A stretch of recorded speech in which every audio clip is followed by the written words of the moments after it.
We are at 11 o'clock and we are ready to start.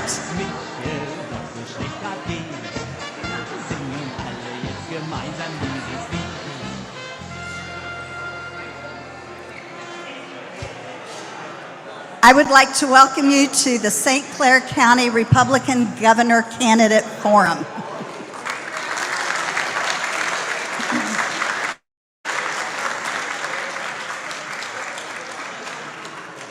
My name is Cheryl Matthews. I am the county chairman for the Republican Party. We are so glad that you are here. We invite you to look at the things on the table. There is an attendance prize connected with the QR code. Please take your smartphone out, point your camera at it. Don't take a picture, just point your camera at it. It should have a yellow box around it. Click on that and it will take you to the site. Please fill this out so you can win an attendance prize.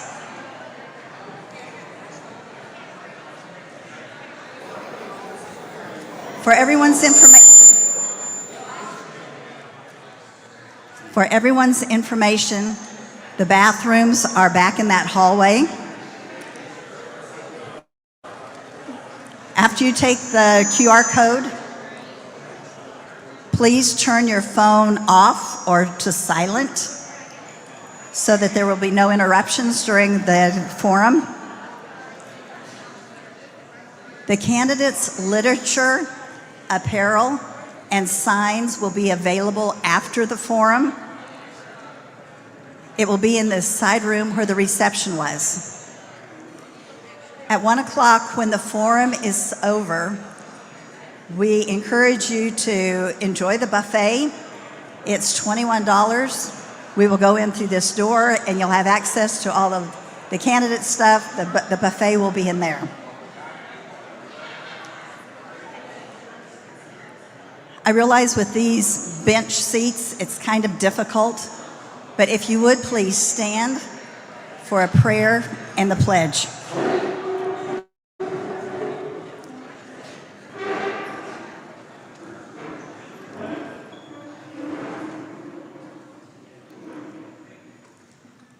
Please pray with me.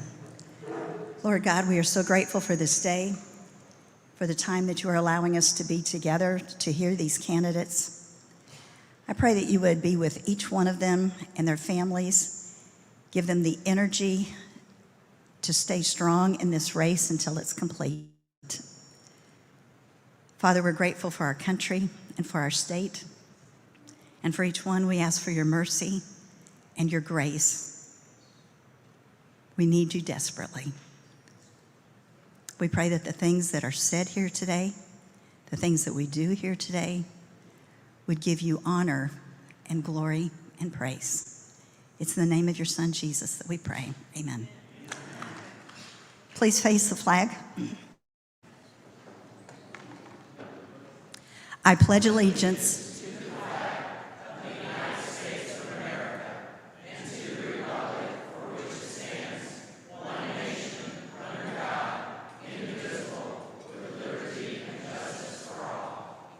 Thank you. You may be seated. We are thrilled that this year in St. Clair County, that when you go to the ballot in June, you will see that there are Republican candidates for 98% of the positions that will be on that ballot.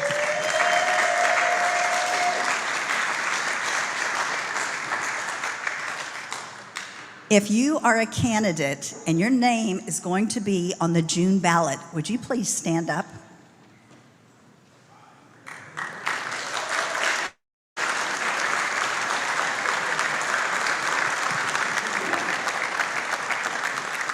Please feel free to mingle and talk with these people after the forum because you will want to get to know them. For our moderator today, we have Annie Frey, and I am so glad that she is here.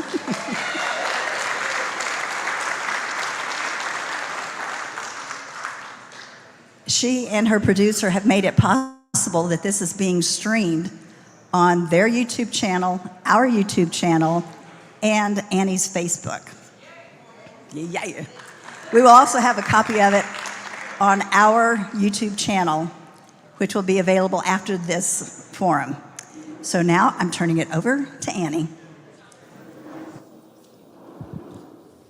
I'm going to use this little microphone here that I'm going to be asking questions from. Seated right here, I just want to tell everybody it's so great to see a good turnout on a beautiful Saturday morning, because Illinois is absolutely worth it.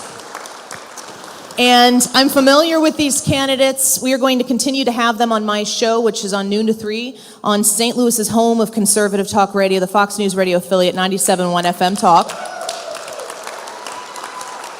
I want you to know that it is my responsibility to keep both sides of the river informed on the very important things that are taking place in Illinois. In our media, often it gets overlooked, but not on our show, and not with the Annie Frey Show family, which you are a part of. I am honored to be a part of the St. Clair County Republicans event here today. This is fantastic. I hope we do more of them. A round of applause for the St. Clair County Republicans. But I'm in radio, so I do my business based in minutes and seconds, so let's get to the program. The candidates for tonight's event, seated up here on the stage, you guys can take your places.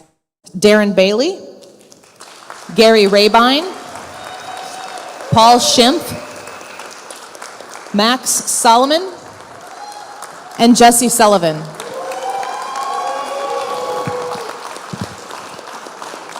Gentlemen, you may take your seats.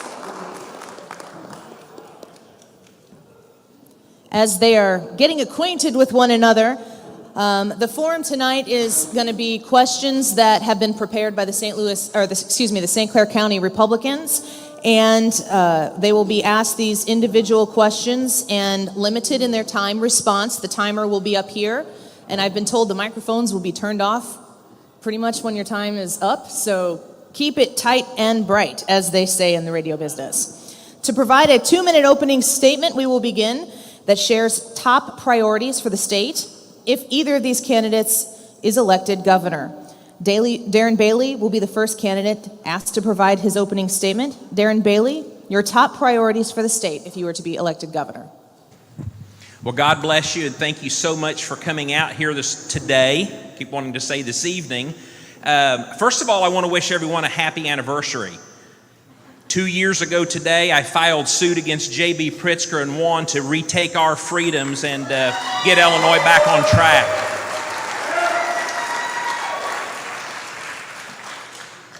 And even before then, when I served as a state representative, I think I've pretty well been standing for what our problems are here in Illinois. We're taxed entirely too much. Government has too much influence in our lives. Our streets are unsafe. We need more policemen on our streets. We need to defend instead of defund the men and women that serve and protect us. And our schools are a disaster because of a woke agenda that has hijacked it. So friends, as governor, we will be cleaning house. There will be many pink slips the first day in office, and there will be good men and women with backbone and fortitude and common sense that will begin the work of taking back Illinois and making sure that our children and grandchildren are able to stay here and flourish. God bless you. Thanks for coming out.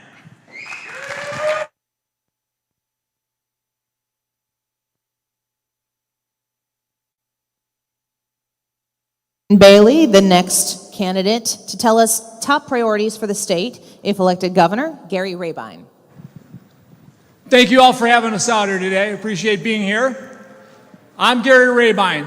I'm a business builder and a turnaround business builder. So my job in my last 40 years has been building little businesses into bigger businesses, building models to work across the country for our customers. Construction services, blue-collar businesses is my specialty. All right? I love turning things around. Done it all my life. There's never been a better turnaround opportunity than the state of Illinois, right? The best. So when we get in the turnaround phase of Illinois, it's going to be Rabine time, and I'm telling you, I can do it. In my education across this country, as I built businesses, I got to know some of the best minds in economics in our country's history. Art Laffer, one of the best turnaround minds in government in our country's history, is on my team, as well as Steve Moore. These people served Ronald Reagan and Donald Trump. They're now here to serve us, you and I. And we're going to turn around our economy by lowering the regulatory environment on business like we've never done before. We're also going to improve our economy drastically by lowering our property taxes to be average of the country instead of the highest in the country. These two things will make our state a state where people start moving in again. And my moonshot, as I do in my businesses, is this. By 2025, Illinois will be the state with more people moving into it per capita than any other state in America. That's my goal. Gary Rabine, it's Rabine time. Thank you, Gary Rabine. Our next candidate to talk about top priorities for the state if elected governor is Paul Schimpf. Well, hi folks. My name is Paul Schimpf, and I'm running for Illinois governor because Illinois needs common sense conservative leadership that we can trust. Now, I want to thank you all for giving up your Saturday afternoon to come out and listen to us, St. Clair County Republicans. This is a great event. Thank you. Annie, thank you for coming out and moderating, and also everything you do to spread the conservative message in St. Louis. Most of these campaign events are either up north or they're on a school night, so I don't always get to have my lovely bride, Lori, here with me, but I want to say thank you to Lori for coming out today as well. Folks, most of you all know me. You know, I was the state senator for the 58th district, so I represented part of St. Clair County. I pointed out how ridiculous it was that J.B. Pritzker didn't understand the science. He was using the wrong metric, and then he was using bad data. So I fought back against J.B. Pritzker when I was your state senator. Before that, I spent my adult life in the Marine Corps. I was an infantry officer and then a prosecutor in the Marines. Thank you. No, I always appreciate the acknowledgement. Coolest thing I got to do as a prosecutor was I worked the Saddam Hussein trial when I was in Iraq. And once you've dealt with Saddam Hussein, the ace of spades in Baghdad, you know what? You're just not intimidated by anything in Illinois politics. So we are going to restore trust in the people of Illinois. That is our number one priority. Trust people, not the government. Thank you, Paul Schimpf. Our next candidate to talk top priorities for the state if elected governor, Max Solomon. Thank you. 5 things. 5. The first priority for me would be to bring God back into politics.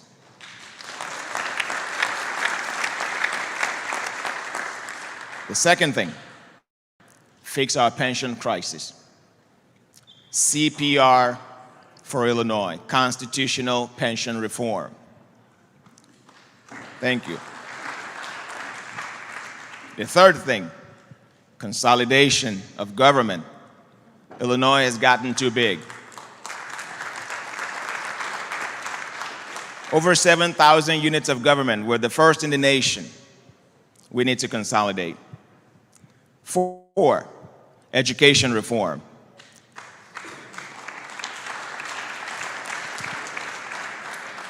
It used to be that evil used to be subliminal. Evil is not subliminal anymore, and they're going after our children. They're going after future generation. We need to stop that. CRT, CSE's gotta go.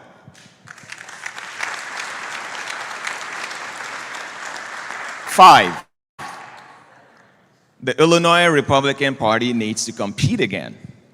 We've given up. We've given up on Cook County. We've given up on many of these counties. All 118 state rep and all 59 state senators will be competed, will be contested. Thank you. Thank you, Max. And our final candidate to talk his top priorities for the state if elected governor, Jesse Sullivan.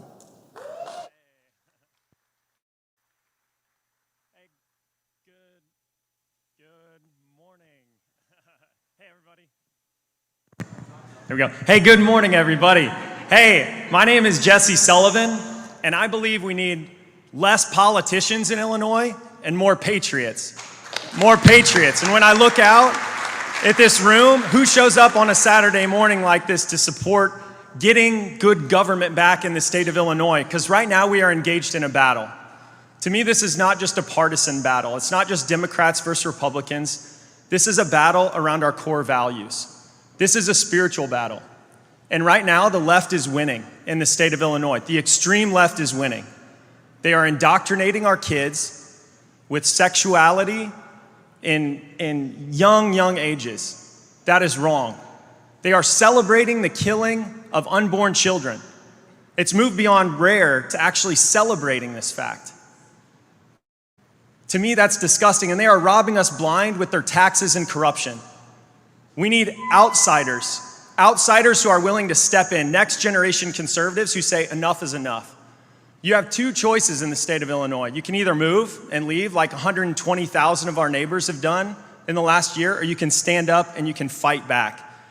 Well, I am a patriot, and I've decided to step up with all of you so we can save our home. Let's save Illinois together. Thank you. Thank you, candidates. Next up, we are going to go through a list of common questions. Each candidate will have 90 seconds to answer the question. Once each candidate has provided their answer, each candidate will have an additional 30 seconds to expand on their original answer. The first question goes to Gary Rabine, and it's on the economy. Our members are very concerned over the economy in the state of Illinois. They're feeling the negative impact of some of the nation's highest taxes, property, gas, of a bankrupt public pension system, and of record-breaking inflation that have all greatly increased our members' cost of living. In addition, Illinois' economic recovery from the pandemic is lagging that of our neighbors. Gary, what are you specifically going to do to improve the economic lives of our citizens? Please discuss your specific strategies for lowering property and gas taxes and decreasing the burden of Illinois' public pension system. So we are the most abusive state in the country in many facets. Property tax is now the highest in the country. Gas tax is second highest, right? Highest unfunded pension liabilities. All these issues are because of corrupt politicians doing bad things to all of us. But there's a simple math and there's simple economics to solve this. In our businesses, we have to become more competitive to get more work, to get more customers. We have to deliver a great product to do that as well. Competitive nature and a great product. Illinois, they do none of this for us, okay? What the Laffer curve will tell us is we need to be competitive, just like in business. We need to lower our property tax to be the average of the country instead of the highest of the country. Regulatory environment also, average of the country on small business, not the highest. What we do in Illinois is we invite big companies to come here, big Fortune 500 companies to come here. We give them all the steroids they need to survive for a while. And then like Boeing, when the steroids run off, they're gone. We got to stop this. So my economics are Art Laffer. The Laffer curve is a very simple thing that any of us can learn very, very fast. In a relationship, if we treat somebody really bad, they're not going to be around very long. Illinois is an example of that. 122,000 people left last year. Over $7 billion of taxable income, a result of over $1 billion of taxes left us last year. All the marijuana in the world and the gambling casinos in the world aren't going to get that back. We're going to... There you go. Thank you, Gary Rabine. Next up is a question, 90 seconds to answer, for Paul Schimpf, and it's on crime. Our members are frustrated with both Illinois' lack of support for law enforcement. Do that economy, and then I'll answer whatever you. Cheryl? Where's Cheryl? I'll get the same question. They all get that. Okay, go ahead. Yep. No, in response to the question about our economy in Illinois, how do we get it jump-started? How do we make Illinois the state that we want our families to want to stay in, businesses to want to come to? There are a lot of different economic metrics that get tossed about. Gross domestic product, you hear about unemployment, but the one metric that is the most important is whether people are coming to Illinois or whether they're leaving Illinois. And unfortunately, Illinois is losing population, and we cannot solve any of our problems until we start gaining population. The thing that we need to think about, though, on how we turn Illinois around is it doesn't matter what we say up here. unless we beat J.B. Pritzker, unless we give J.B. Pritzker his walking papers, we are not going to turn Illinois around. My running mate and I, Carolyn Schofield, have what we call a New Start for Illinois policy agenda. There are 3 things under the New Start for Illinois policy agenda that will improve our economy. We are going to have fundamental property tax reform so that people have security in their home values. They know that it's going to be more difficult for their taxes to go up. We are also going to make it much more difficult for the administrative agencies to have new administrative rules. And then lastly, we need to do away with the most predatory practice, charging tax on tax. Those will make people want to come back to Illinois. Thank you, Paul Schimpf. Max Solomon, what are you specifically going to do to improve the economic lives of our citizens? The first thing I'm going to do, remember when Pritzker became governor? The very first thing he did was increase taxes. Remember when we used to pay $100 for our license plates, and then it went to $151? Fees increases. Taxes on gas. I'm going to stop that on day 1. Refund that. Stop the bleeding. That's 1. 2, deregulation. Government has its hands in too many of our lives, in too many areas of our lives. If you're a professional, a small business owner, or you have a company or an industry, you would find that government has its hand in all areas of it, making it harder for the job provider and making them want to move out of Illinois. We're going to have to stop that. Deregulation of trades, deregulation of professions, deregulation of industries.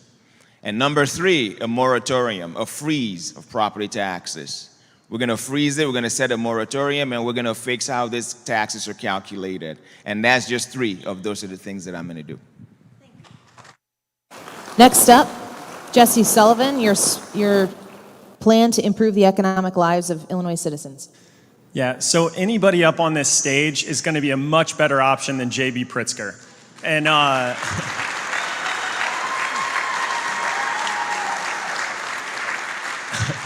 I believe this is an opportunity for all of us to gather up here this morning to express our differences. Where are the areas where we differ? The economy is one area where I am the only one on this stage who has signed a taxpayer protection pledge. That means I commit to any new tax that it comes across my desk, I'm going to veto it. I'm going to veto that tax, bring out a Sharpie as big as Donald Trump's and put veto on it, because we do not have a revenue problem in the state of Illinois. We have a spending problem.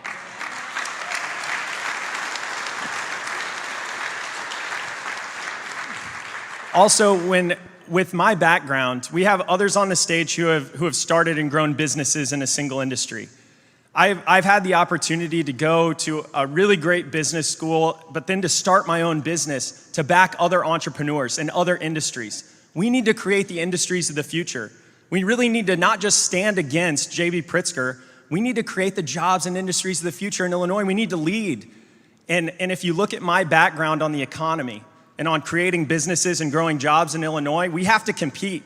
We have to compete against all these low-tax states. Well, I'm going to compete. I'm going to go out there and fight for the people of Illinois to get the jobs here in Illinois. Next up, Darren Bailey, your plan to improve the economic lives of Illinois citizens. Owners in this wonderful establishment, are you here with us today? Are you out here? All right, well, I'm not seeing you. This is amazing, and this is an example of what Illinois should be standing for. But unfortunately, because of a gas tax, because of high regulations, guess what's happening to this business here? People are driving across state lines and filling their gas tanks up. And you know what they're doing? You're doing it. We're all doing it. They're eating out. They're shopping, and it's hurting our business. And you know, not only did a tyrant governor, J.B. Pritzker, and his party do this, but we were sold out by our own people. So holding our own party accountable is a must, and repealing this gas tax. Tax freeze for me isn't good enough, friends. We have got to have tax breaks, and with a zero-based budget, those pink slips I talked about earlier, getting rid of the current directors and the agency heads and putting men and women in and letting them build the budgets back up, we can stand up here and listen to good stories all day long, but you need to have proof in the package. You need to put your money where your mouth is, and that's exactly what I've been doing for 4 years now. Not only running a farm efficiently all of my life, but coming to Springfield and pointing out the weakness and the travesty of destroying an economy and a state. And this must stop. We have to attract business. That attracts people. People pay taxes and support local business. Thank you, Darren. All right, now we're going to go to the next question. On crime, we're going to start with Paul Schimpf. Our members are frustrated with both Illinois' lack of support for law enforcement and Illinois' revolving door for criminals in the criminal justice system. These policies make our neighborhoods less safe and endanger our families. Paul Schimpf, what are you specifically going to do to make our families and our neighborhoods safer and to get criminals off of our streets? Please discuss your specific strategy for repealing Illinois' 2021 Safety Act. Would you like me to give Gary his 30-second rebuttal before I do the Safety Act question? Yeah, I guess so. You get to talk about the previous question that you went first on. Oh, really?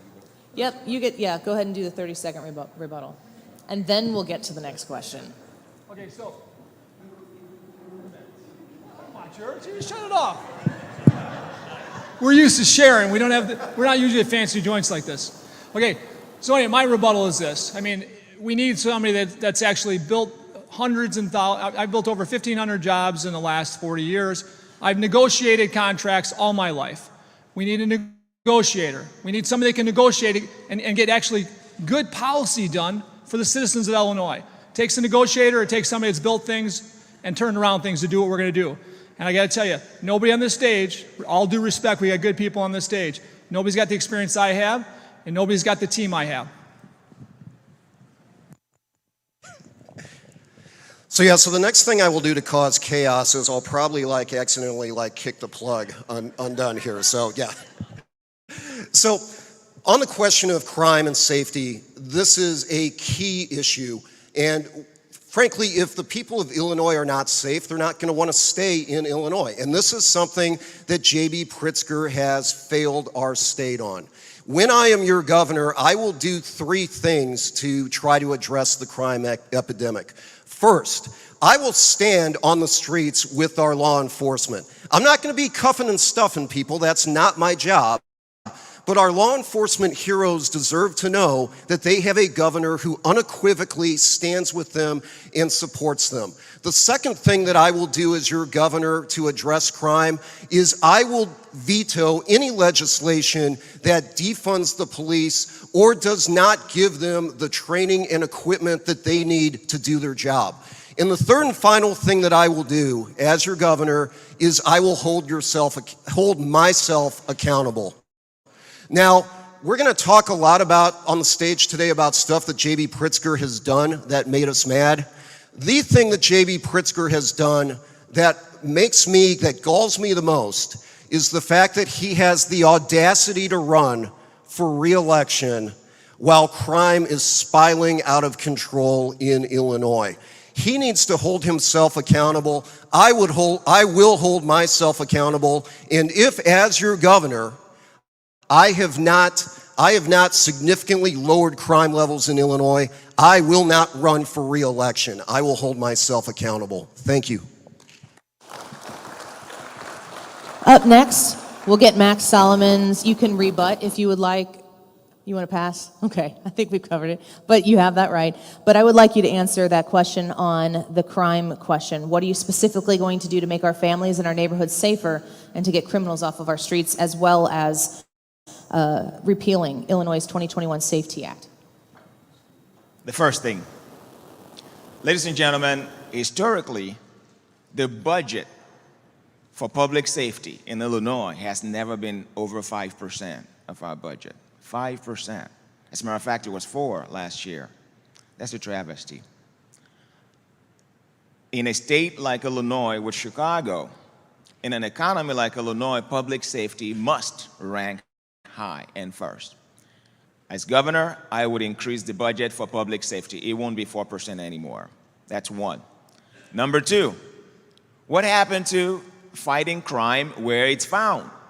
Remember 2020? Is it so hard? Remember 2020 when BLM was running around causing chaos? And I was watching TV. Nobody was doing anything because we made the law enforcement men and women the criminals, and we made the criminals the heroes. We're going to turn that around. It doesn't take much. It doesn't take much. And finally, I remember when President Trump offered help to Chicago. Remember what Lori Lightfoot said to him? That's not something we can say here, but I'm not going to say that. I'm going to seek help and funding from all sources possible to fight crime in Illinois. Thank you, Max. Jesse, if you'd like 30 seconds to respond to the economy question, you can take that now. Go ahead. Okay. Well, I'll just really quickly say, to fix the economy, we don't need another politician. You know, politicians know the right words to say. We need a business person. We know somebody who actually knows what it means to be able to back, run, invest in businesses. And so that's what I'm going to bring. And we want to look more like Texas and Florida, not like New York and California, the way we're going right now. Great, and so on the crime side, when I am governor, we are going to crack down on crime again in the state of Illinois and make our families safe. We are going to fill every single unfilled vacancy in the police departments, and we're going to surge the National Guard into areas and treat this like the crisis that it is. You know, and these George Soros-funded prosecutors like Kim Foxx, I am going to push back hard on her, and I am going to lead the recall efforts on somebody like Kim Foxx, who's not prosecuting criminals. Any law on the books that coddles criminals, like this anti-police bill, we're going to repeal it.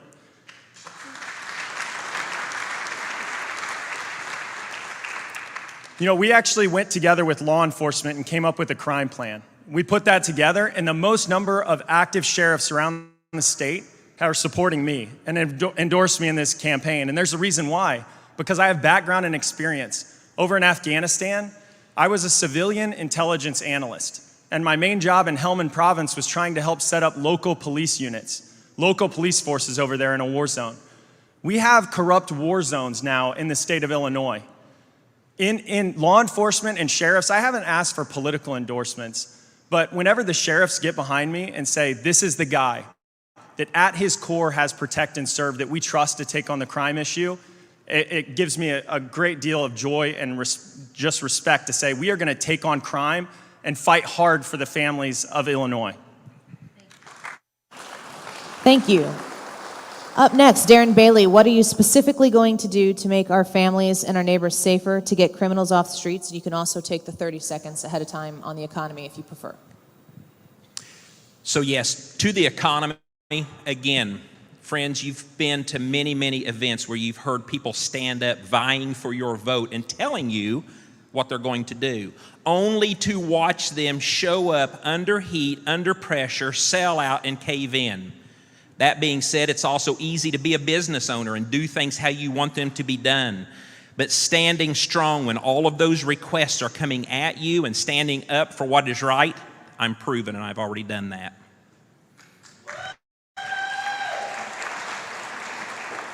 On crime, go ahead. Statistics prove that more police help curb crime, period. So that's number one. We've got to give the police, we've got to help our police force and law enforcement, not just on the streets, Department of Corrections and our prisons and everywhere where security's used. We've got to help them to believe that they have a governor who has their back, that they have a governor that is going to be available 24/7 from Springfield, not Chicago, and that having safe streets is the answer for people, to keep people in Illinois and to keep people from moving out of this state. Friends, the travesty that took place in Chicago about a year and a half ago is uncalled called for. As your governor, I would have been there myself, and I would have brought with me the Illinois National Guard and the Illinois State Police, and they would have stopped a lot of this nonsense that has since destroyed the economy in Chicago and caused many of the large stores and businesses to move out. We have got to protect our people. That is the number one role of government. Thank you. Thank you, Darren Bailey. Now, you've already given your 30-second rebuttal to the economy, right? So you're going to answer the crime question. We're speaking now with Gary Rabine. What are you specifically going to do to make our families and our neighborhoods safer, to get criminals off our streets, as well as a strategy to repeal Illinois' 2021 Safety Act? I won't sleep until HB 3653 is done and gone, number one. I also won't sleep until our state gets rid of our sanctuary state status.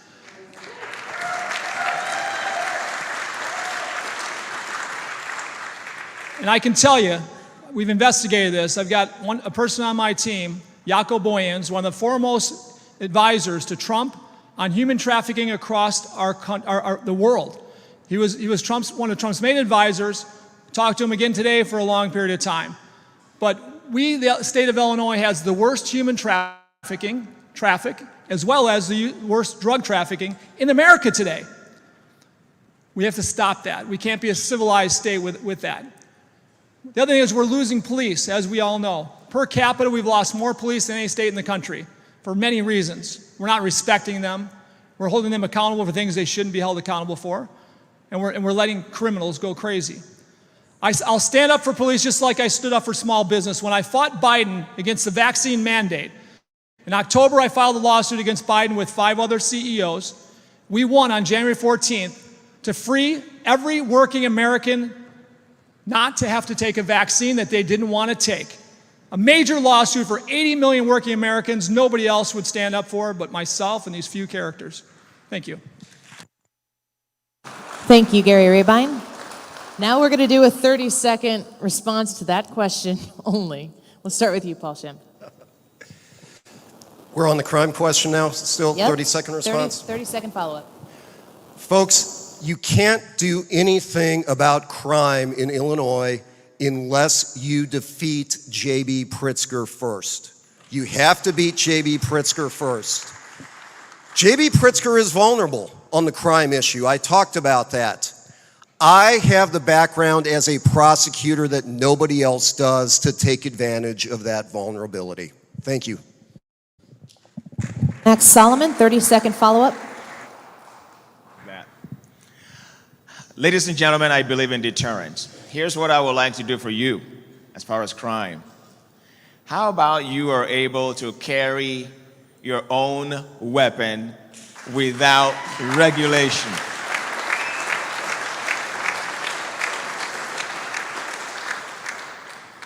The government is even regulating that, the Second Amendment right. We're going to deregulate your Second Amendment right. You're going to be able to carry.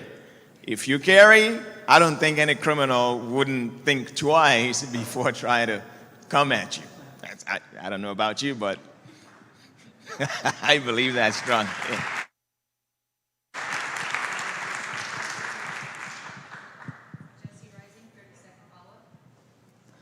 Yeah, so I trust the police, and they trust me to actually step up and protect our citizens again. And a lot of people look at these numbers. I went on Fox News and I said, these are like corrupt war zones, like combat zones over in Afghanistan. And Lori Lightfoot tried to raise money off of that to say, look at this right-wing Republican and what he's talking about. And I said, look at the numbers. We lost 750 guys, was the most over in Afghanistan, the worst year of the war. 1,000 people were murdered in Cook County in a single year. This is a crisis situation, and these lives matter, and we need someone who's going to stand up and fight for them. Thank you, Jesse Sullivan. Darren Bailey, 30-second follow-up. Well, there's someone missing here today, and there's no accident that he didn't show up because he's the mayor of the city of Aurora, one of the first cities that became a sanctuary state. A year and a half ago, this person stood and supported BLM. This person, upon the passage of the Safety Act, praised and lauded Governor Pritzker. Friends, this has got to end, and simply by standing up, talking about it, dealing with it, this is how we take our state back and make it safe again. Thank you, Darren Bailey. 30-second follow-up. Gary Rabine. For all the toughest things we can do to stop this crime, on the flip side of this, there's a thing called recidivism rate. We've got some of the worst in the country in Illinois. But there are some jails in our state that do amazing things to get people ready for the working world. And some of these jails are down to 10, 15% recidivism compared to 85%. I've been a job creator and we mentor people into jobs. I've been doing all my life. We're working with a jail right now to improve that rate like nobody else. That's my goal. Thank you, Gary Rabine. Okay, for the next set common question, we're going to start with Max Solomon, 90 seconds to respond and a 30-second follow-up. Our members do not want their young children and grandchildren exposed to CRT with its Marxist roots and to inappropriate sexual topics in their schools. They want teachers to solely focus on academics. What are you specifically going to do to ensure parents are left to raise their children without government employees trying to insert themselves between parents and their children? Please discuss your specific strategy for repealing the Illinois State Board of Education's Culturally Responsive Teaching, CRT, and Leading Standards, and for repealing Illinois' Keeping Youth Safe and Healthy Act. There are some things that I'm going to do on day one. It's going to be January 9th, a beautiful Wednesday, winter morning or afternoon. And if God wills, and I'm sworn in as your governor, that right hand is going to go to banning CRT in the state of Illinois. Day one, done. CRT is done. Day one, comprehensive sexual education, gone. In the long term, we're going to consolidate school districts. We're going to make sure that the parents have the power to raise their own kids. School choice. I believe that the money should follow the student. The parents are the ultimate decider of their children's education. I believe in that strongly. Thank you, Max. Jesse Sullivan, what are you specifically going to do to ensure parents are left to raise their children without government employees trying to insert themselves between parents and their children? So one of the greatest joys of my entire life is getting to be a husband and a father to a bunch of young kids. My wife and I have 7 children, 2 foster children, 5 young ones 8 and under. So, yeah, thank you. Thank you. My wife is an absolute saint. And but for me, this is a really personal issue. You will have a governor who's going to be attending PTA meetings. I am going to stand up for parents' rights. And when you overreach and you start to take away these values from our kids, you try to insert yourself as the government, these leftists in government that say sexuality and indoctrination and gender as a choice in 2nd grade. This is wrong. I mean, they mess with our economy, they mess with, the border, they mess with all these things. But when you step in between a parent and their child, you have gone way, way too far. So if you are a parent out here or a grandparent and you are looking for someone who is as adamant and as strong of a fighter on this issue as you are, then come look at my campaign. Come join my campaign. Because in me, you will have a fighter for parents' rights in the state of Illinois.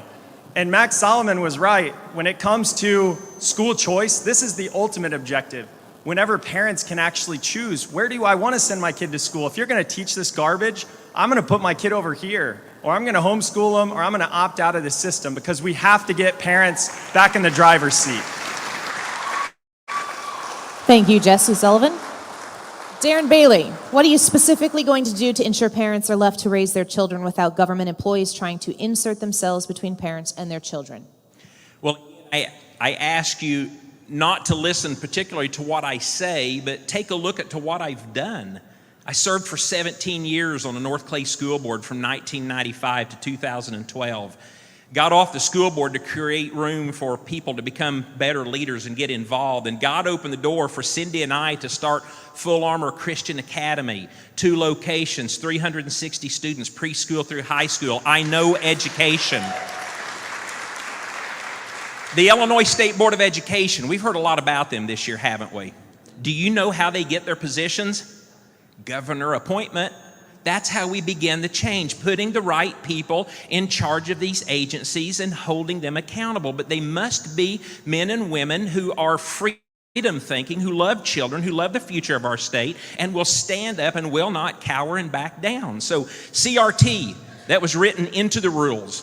CRT can be written out of the rules. Our sex edge bill, SB 818.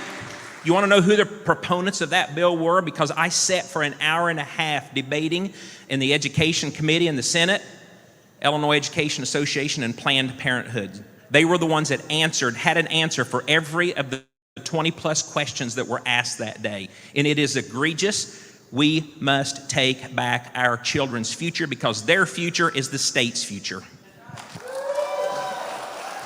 Thank you, Darren Bailey. Gary Rabine, what will you do to ensure parents are left to raise their children without government employees trying to insert themselves between parents and their children? So I've got 4 reasons I'm running. And the first 3 are Lincoln, Sienna, and Raphael. These little people are my grandkids. My daughter is not put them in school. She's homeschooling these kids, right? Which she'll be an amazing homeschool mother. But that's not what we should be expecting in our state of Illinois. We need to look at our kids and say, no matter what color you are, there's no advantages from one to the other. When I look at my nephews and nieces, which are black, Hispanic, and white, I'll never allow my black nephews and nieces to think that they're victims. That's what we're teaching these kids. My Hispanic nephews and nieces the same. Or my white nephews and nieces to tell them that they're the reason for the problems, right? This is sickening. This is a Marxist movement like no other we've ever seen in our country. And we need to stop it. So critical race theory is unacceptable, of course. Sexual education for our kids, graphic sexual education that we see in our schools today, by any sheriff standard, my friends in law enforcement will tell you, 3 years ago, they would look for who put those books in these libraries, and they would arrest them. They would arrest them for child pornography. And today it's just normal, it's okay because of these crazy people that are doing this to us. So I'm going to fight hard against all this stuff. I want this state to be the state my grandkids can grow up in and be proud of and grow up with a normal education. So we're going to fight hard. Thank you, Gary. Paul Schimpf, what will you do to ensure parents are left to raise their children without government employees trying to insert themselves between parents and their children? You cannot protect the rights of parents in Illinois unless you defeat J.B. Pritzker first. That's the first step in protecting parents' rights. Now, what do I mean by parents' rights? When I talk about parents' rights, I mean that it should be parents, not the government, that determine their kids' education, health care, and maturity into adulthood. Our campaign put out an Illinois Parents' Bill of Rights proposal back in June of 2021, 11 months ago. At the time, nobody else was talking about parents' rights. Then we had this election in Virginia. That became a big issue, and now all of a sudden, everybody wants to talk about parents' rights, and that's a great thing. Because you know what, folks? This election is bigger than any candidate or any campaign, and parents' rights is the issue that is going to allow us to defeat J.B. Pritzker, because the right of parents to make decisions about their kids' education, healthcare, and maturity into adulthood, that is not a Republican value, that is an American value. In our New Start for Illinois, has 2 provisions about parents' rights in it. It has a constitutional amendment, SJRCA 12, that frankly every sitting Republican ought to be a co-sponsor of. I'm shocked that they're not. And we also have curriculum transparency. Thank you. Paul Schimpf, thank you. Max Solomon, 30-second follow-up. Boys are going to go to boys' bathroom.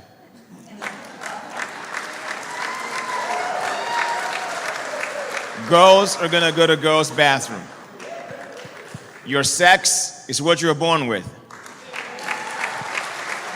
And you're not going to change that on your birth certificate. And your teenage daughter is not going to get an abortion without your knowledge. As a matter of fact, I'm hoping and praying that Roe v. Wade gets overturned because Illinois is going to be a pro-life state. No abortion. Jesse Sullivan, 30-second follow-up. You know, something that ties in with both crime and parents is the role of fatherhood in our society today. It's been lost on us. We need to prioritize the role of fatherhood in our society again today. There is an attack and assault from the left on the American family right now. The traditional nuclear family, there is an assault on it. We need people who are strong-willed to step up and say, enough is enough. We are going to fight for the American family again. Thank you, Jesse Sullivan. Darren Bailey, 30-second follow-up. This great constitutional republic is a republic of we the people. Friends, take your schools back. Run for school board and take it back. That's how we do this. Don't rely on the state or the federal government. Take it back. These lockdowns and shutdowns were unacceptable, but we let it happen. Take it back. Thank you, Darren Bailey. Gary Rabine, 30-second follow-up. Follow-up, right? So we had a governor, as we've been saying, it's terrible. 46th best out of 50 states when it comes to measuring the result of COVID, our education results, right? Our crime results, and our economy. 46th out of 50. The fourth worst governor in the country. So what do? Exactly the opposite. Keep businesses open, keep schools open, keep churches open in the future. Last follow-up, Paul Schimpf, 30 seconds. If you want to do something to empower parents, it starts by removing J.B. Pritzker. But how are you going to defeat J.B. Pritzker? That's the question we need to be asking. And in order to defeat J.B. Pritzker, you have to do three things. You have to unify the Republican Party, you have to get crossover votes, and you have to survive the $100 million character assassination that we know is coming. Folks, I have a legislative record. You know where I stand. I can unify the Republican Party. Thank you, Paul Schimpf. On to our next question. The first response, 90-second response, will be by Jesse Sullivan, and it's on the right to life. Our members respect the sanctity of life. They're sickened by J.B. Pritzker's attempt to make Illinois the abortion tourism capital of the Midwest.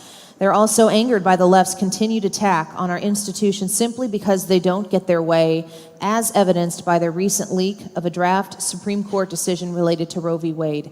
What are you specifically going to do to protect the lives of unborn children?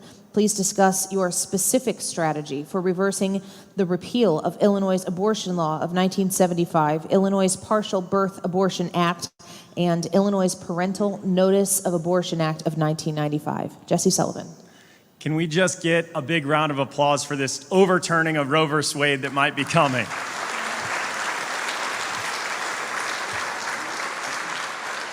This is where you really get to see the difference between establishment Republicans and those who are true conservatives. Who will stand up on this issue and lead? When I found out this news, I dropped to my knees with my family and we said a prayer.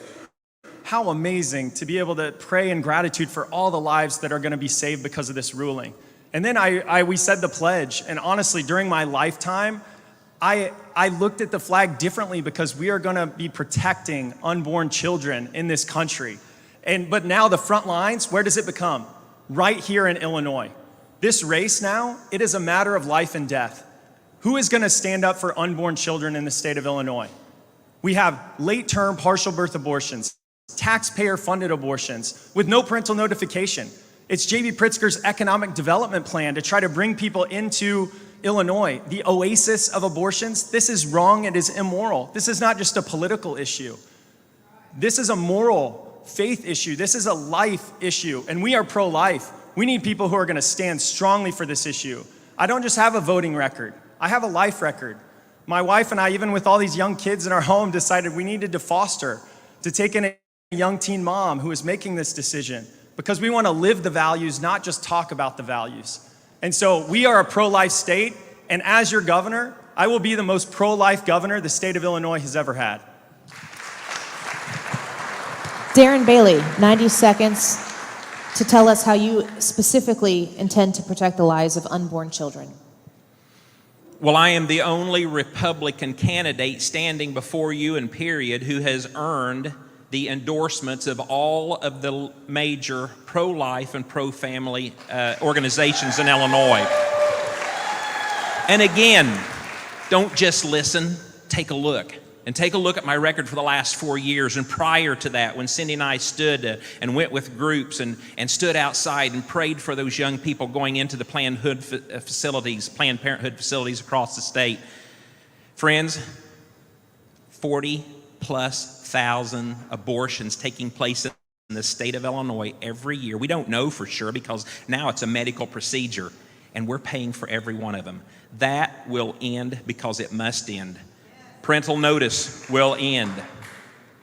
And friends, listen, making abortion illegal isn't the only answer. We must make abortion unnecessary. And when my administration partners with civic organizations and churches, and we come up with real answers, Illinois will indeed be a showcase state for the entire nation as we begin to truly respect and support life as God intends. Thank you. Thank you, Darren Bailey. Gary Rabine, how do you specifically intend to protect the lives of the unborn children in the state of Illinois? Yeah, thank God for what's happened over the last month, because it's going to be a great day in Illinois when this really gets overturned totally. I got to tell you though, we can talk about this all day long. I'm the only candidate of the top 4 candidates that did not vote for Obama.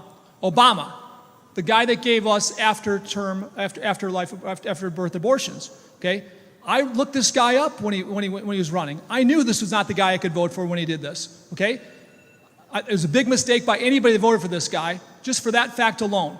Okay, I'm an adopted family. We adopt our 4th child. We've helped many people adopt.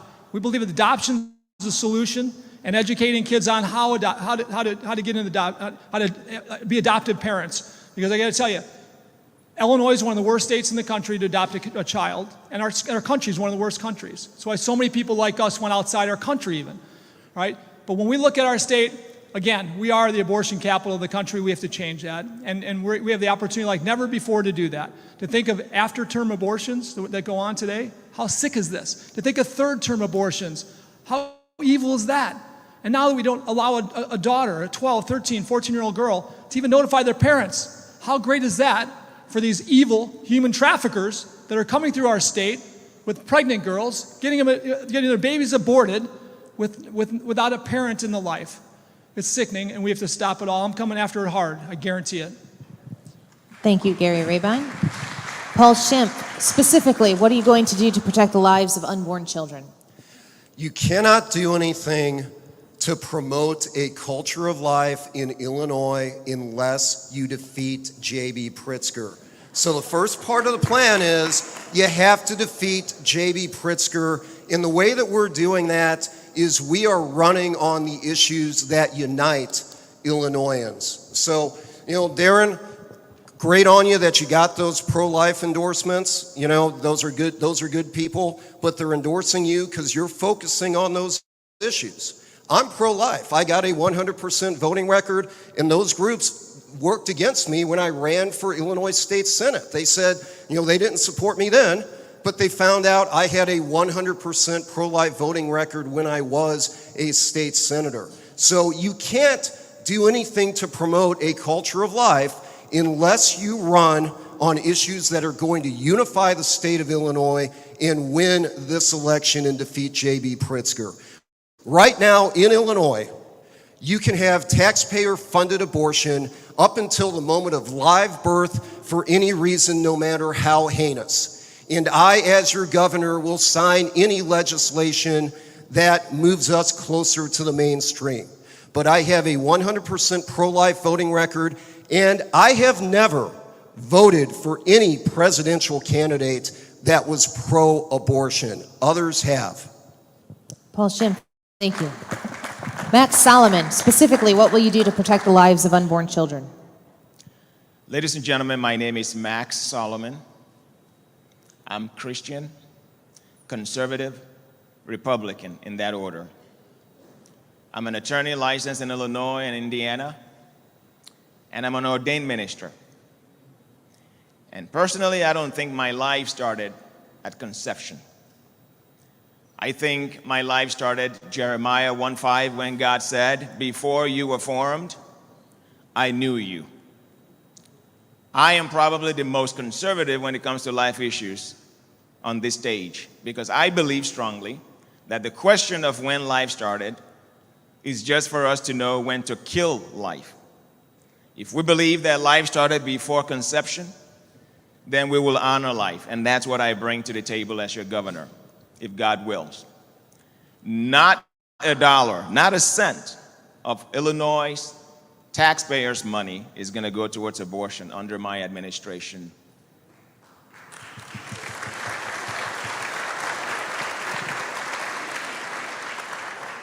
I believe strongly that you have to bring your faith with you to your politics. Remember, I said God first in everything. Bring God back into politics.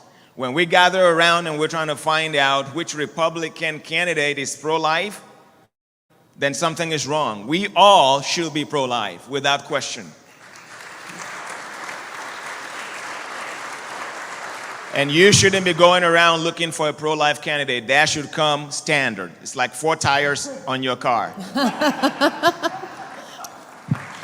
Jesse Sullivan, 30-second follow-up. You know, at the beginning when I said we are in this great battle between these core values, I think the biggest reason why we are losing right now is because everyone buys into this idea of the separation of church and state. They have a misunderstanding of it. The reason for that was so that government could not encroach on our religion, like shutting down our churches the way they did during COVID. And so what we actually need are somebody who's going to say, no, our faith values can insert themselves into government. They're supposed to, and God belongs back at the center of our politics. Darren Bailey, would you like a 30-second follow-up? Oh, I would. One of the problems that the Illinois Republican Party finds is that we are in the super minority. We are in the super minority because our leadership can't tell the truth and they compromise our values every day. You just witnessed that in this last round of questions, friends, okay? I don't know who all voted for Obama up here, but it sure as heck wasn't me. And to compromise life, I will never compromise life. Gary Rabine, 30-second follow-up. So my fourth reason for running is my wife. My wife of 35 years passed away 18 months ago. She was a champion of life. She taught me why it was so important when I was 19 years old. We invested in it our whole lives. Invested in ultrasound machines every chance we got. Invested in building CASA of our county back 20 years ago, which is a great CASA. If you guys know Court-Appointed Special Advocates, are a great organization. We'll continue to invest in it, and I'll fight for life for every last breath I have. Thank you, Gary. Paul Schimpf, 30-second follow-up. We've learned the hard way as Illinois Republicans that talk is cheap. 8 years ago, I was in the room and heard with my own ears when Bruce Rauner said that he was pro-life. And then what did he do? He signed HB 40. Folks, I have a voting record. You know where I stand. And even beyond that, Dick Durbin killed my federal judge nomination because I was pro-life. So you know that I am pro-life. Thank you. Max Solomon, 30-second follow-up. I'm going to echo what Jesse said. You've got to bring your faith with you. You have to. Every one of us, every single one of us has a frame of reference. When you come to a decision making, when you come to a place of decision making in your life, you have to check with some kind of ethics that you have, some maxim. For me, And for some of the candidates here, it's our faith. So there's no way you can separate our faith from our politics. It's impossible. So for me, I bring my faith with me, and you would have a champion for life. Jesse Sullivan, 30-second follow-up. Did you? I think I did. You already did it? Okay. I'm good. Let's go to our next question, an important one on the Second Amendment. We're going to start with Darren Bailey. Our members expect no infringement on their Second Amendment rights. What are you specifically going to do to protect the Second Amendment rights of Illinois citizens? Please discuss your specific strategy for repealing Illinois' firearm owners' identification requirement, known as FOID. Well, I've got 6 of these pins left with me, so the first 6 people that come afterwards and ask for it, I will give you my Avoid the FOID button that's been around ever since I was elected as a state representative. Again, take a look at the proof. Do your research. An informed voter is what's going to take back Illinois this fall in November.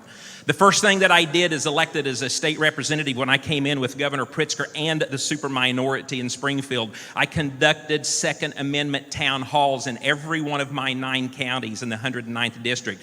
I put myself, my senator, the sheriff, and the state's attorney up in front of people, and we had hundreds of people at every event, and they explained what they would do to an otherwise law-abiding citizen if the government ever came out and tried to take your weapons away from you, friends. And I stood up at every one of those meetings, and I swore and promised I will die on my front porch before anyone ever comes and infringes on my rights. And friends, and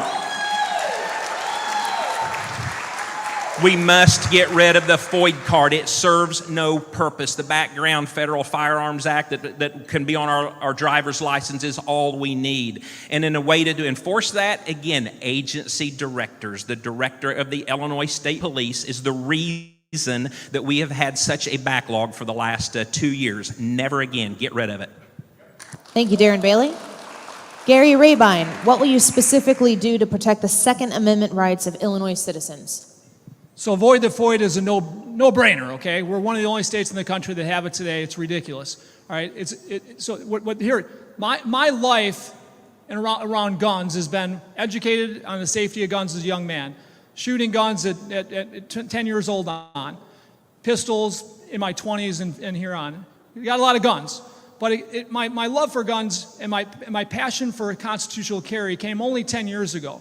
My father, when it comes to actually the reason behind it, my father before you could carry legally came up from Florida. He was here for a couple weeks, and he found it okay to keep his gun on him actually, illegally. All right. He was driving down the road.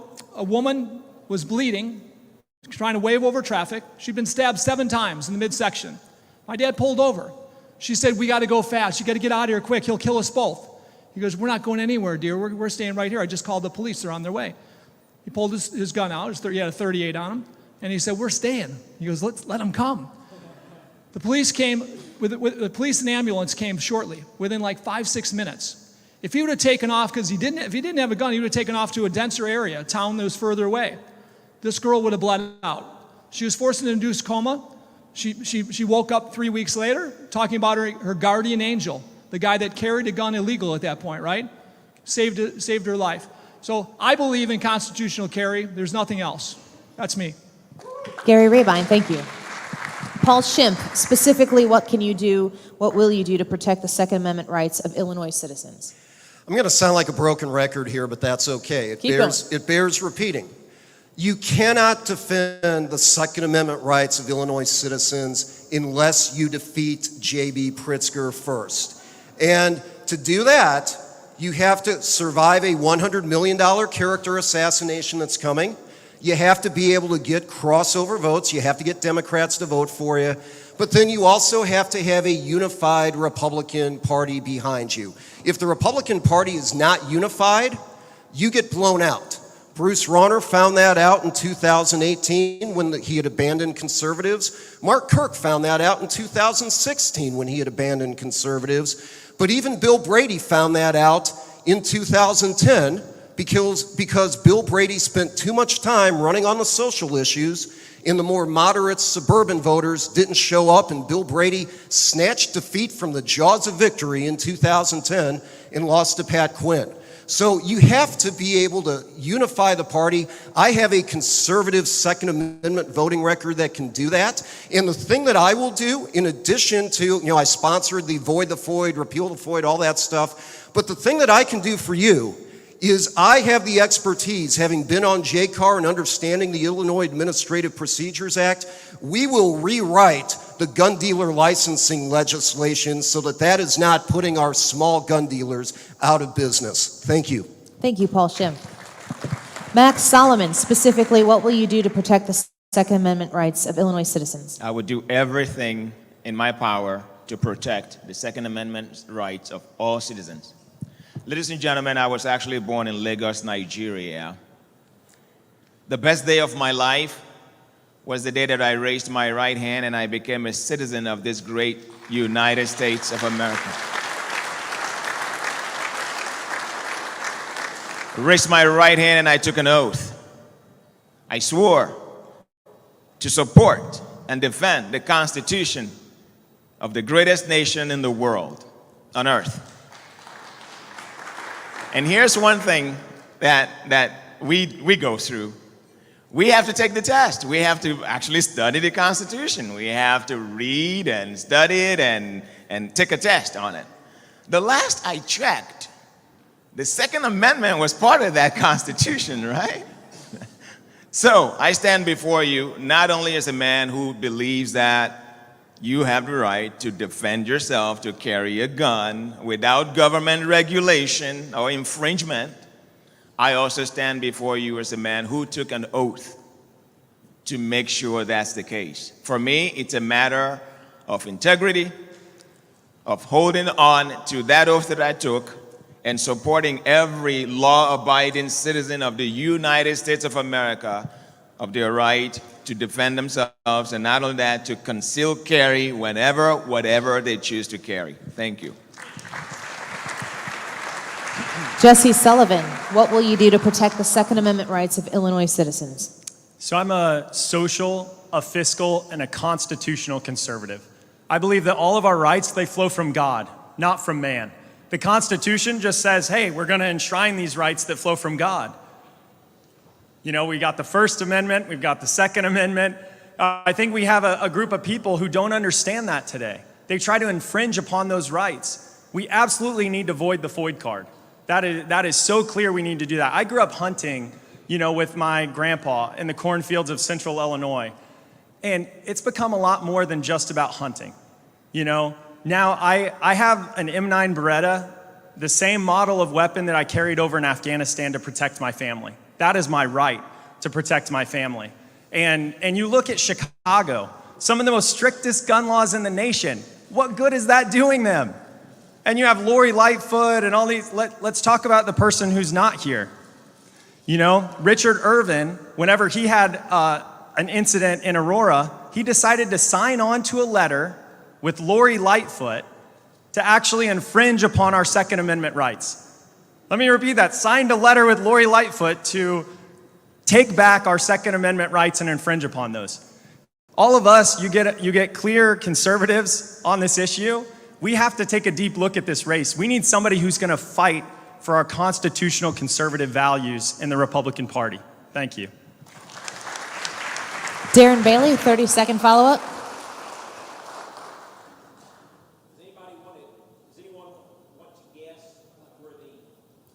Yep, that's my fault. Does anyone want to guess where the highest purchase of guns are taking place and by what people group in the state of Illinois? Suburban women. Right now, suburban women. And those same gun dealers are under attack because Governor Pritzker's henchmen that are coming in there are threatening to take away their license. And that must end. It's all about people. The Second Amendment protects the First. Thank you, Darren Bailey. Gary Rabine, 30-second follow-up. Yeah, most of you in this room understand this, I'm sure, but the cities with the biggest gun laws, the most gun laws, are the most unsafe in the country. the countries with the most gun laws are the most unsafe. We Americans have more guns than anybody else in the world by 2 or 3 times the next closest in the world, okay? Yet, we're pretty safe, actually. We're somewhere in the top 100 out of 220, okay? Not that safe, but pretty safe comparably. Take away those safe cities like Chicago, take away the 5 cities that call themselves the safest, all right? We're like number 3 or 4 safest in the world. Thank you. Paul Schimpf, 30-second follow-up. More gun control laws simply are not going to work. That's something that, as your governor, after I defeat J.B. Pritzker, you will have somebody that is a bulwark against the Democratic General Assembly that is going to keep trying to pass more legislation. I will veto any legislation that restricts our Second Amendment rights, and I have the track record to back up what I've said. Nobody had a better Second Amendment voting record than me as a state senator. Thank you, Paul. Max Solomon, 30-second follow-up. All additional taxes on the purchase of guns and ammos will be repealed. There will be no database where your name and your fingerprints are going to be stored just because you have a gun.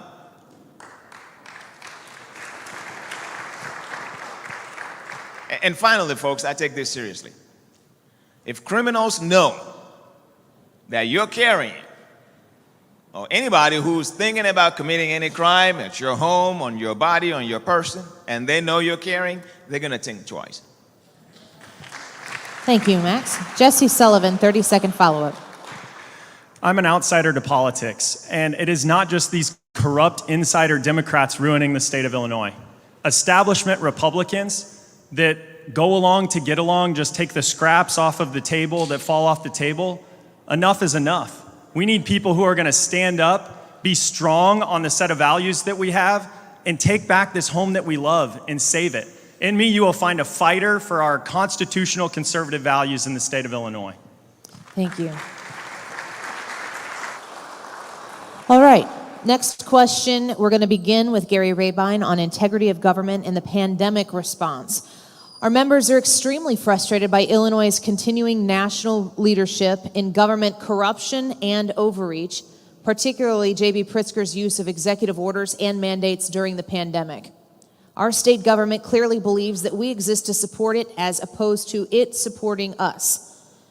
What are you specifically going to do to ensure Illinois elected officials who act unethically or overreach in their elected capacity are held accountable? Please discuss your specific strategy for strengthening Illinois' Governmental Ethics Act and how you will decide when to use executive orders while you are the governor of Illinois. Gary Rabine. So I mentioned it briefly earlier, but I've been in the Republican Governors Association for about 6 years, learning from Republican governors, actually advising them in business and how to get business to their states. And I met some of the best governors in the country. When COVID first began, we had calls that I was on a weekly basis, and I learned which governors that I thought were going to make the best decisions, and which ones, as Republican governors, were going to be not much different than J.B. Pritzker. And we saw it across the country. We saw DeSantis with all the guts in the world to keep their businesses open, schools open, churches open. We saw Kristi Noem, similar. Kim Reynolds, somewhere in the middle, pretty great performance. This governor was the worst. So for me, when you look at the measurements, the data after the fact, about a month ago, a report came out. It measured 4 things. It measured education, it measured violence, it measured economy, and it measured health, death and health of the state. We were average on health and death, average. But we were at the bottom, number 1 worst when it came to violence. We were number 1 or 2 when it came to economy. And when it came to education, one of the worst as well, right? All because one dictator decided that he could make the rules, not caring about really what real science meant. But I'll keep businesses open always, churches open always, I'll keep schools open always. Any good leader knows that that's the Constitution would demand that of us. Thank you. Paul Schimpf.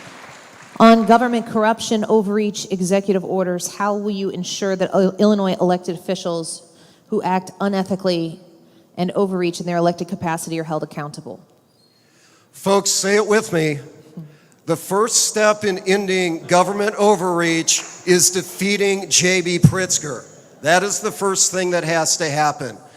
Folks, I was your state senator for the Metro East. I was on the record talking about everything that J.B. Pritzker was doing wrong. His handling of the pandemic response was a catastrophic failure, whether it was using the wrong metrics, whether it was governing by executive order, whether it was not even being willing to submit to administrative oversight, legislative oversight. We could have prevented so much damage and death if J.B. Pritzker had simply led and been willing to ask for legislative oversight. We might have been able to save lives in the LaSalle Veterans Home when they were using the wrong kind of hand sanitizer.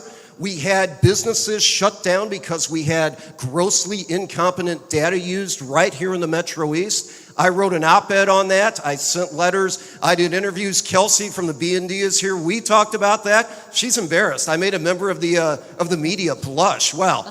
But folks, J.B. Pritzker was a catastrophic failure, and I would handle things completely different because I believe that government that governs best governs least. We need to give individuals their freedom.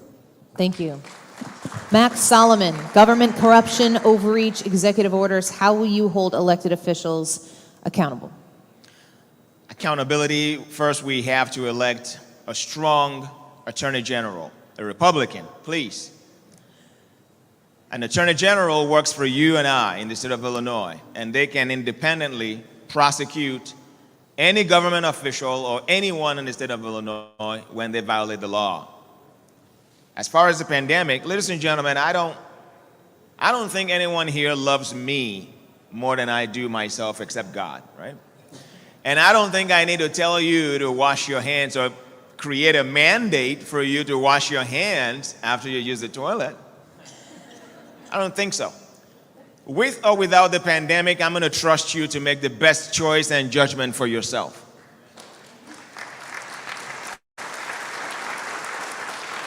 I'm not going to shut you down. I'm not going to close your businesses, and I'm definitely not going to close your place of worship. It won't happen.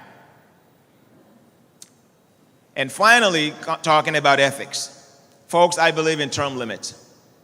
What happens when you allow politicians to go on and on and on is they get a sense of invincibility. They don't think they're accountable to you anymore because all they have to do is run on their names or their money and they win again. And of course, the GOP has given up. We don't even compete anymore. Democrats running unopposed. We need to stop all that. Thank you. Jesse Sullivan. Overreach, government corruption, the usage of executive orders. How will you hold elected officials accountable? Thomas Jefferson said, a government that's big enough to do everything for you is a government big enough to take everything from you. Yeah, that's what we have right now. Right now in the state of Illinois, we have government overreach into every area of our lives. On day one, in the vaccine mandates, in the mask mandates, we know Pritzker is going to try to bring them back the first sign he can. I'm a central Illinois guy. I've had to live my whole life where I feel like, man, these politicians, especially the ones up around Chicago, feel like they get to control the entire rest of the state. It is infuriating, their values that they try to impose on us. We need local control. We need to actually decentralize authority, give it back to trusting the people of Illinois again. If you want to know my political philosophy in a single line, take government away from these corrupt insider politicians and give it back to the people of Illinois.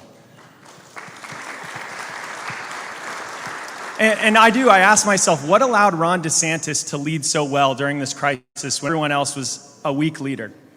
He was rooted in a set of values, liberty and freedom. And he said, no, you are not going to infringe upon our liberty and freedom. I'm going to lead with those values in mind. So we need a strong leader that is rooted in a set of values. For me, it's my Christian faith. I have an iron will rooted in my Christian faith and this Constitution that we love, and that is the way that I will lead as your governor. Thank you. Darren Bailey, when it comes to government corruption, government overreach, the usage of executive orders, what will you specifically do to ensure accountability? Well, some people wrote letters, some people made phone calls. I stood up and did something. I sued Governor Pritzker 1 year ago today to stop this nonsense. I went to the House Republican leadership. I went to the Senate Republican leadership. I went to the Illinois State Republican leadership with this idea. I'm not a lawyer. I am a farmer. All three of those organizations sat paralyzed. But there was something right here that speaks of freedom, that this is not right. This cannot happen again. So we sued, we won, and then the journey began, going around throughout the state. At that time, as a state representative coming into the Senate, mostly Southern Illinois, telling schools, stay open, churches, open up, businesses, open your doors. This man can't do what he says he can do. And that's why many places were able to open and not take as big of a hit as some people did who chose to close. So term limits, being elected into the House and the Senate, I've term limited myself for 10 years. I believe in state and federal levels there should be term limits, because otherwise you begin to build war chests that protect you and allow you to tell lies about other people. Imagine that. So friends, this must be stopped. We must root out evil.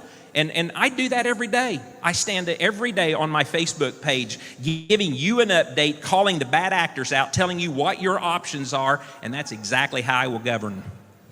Thank you.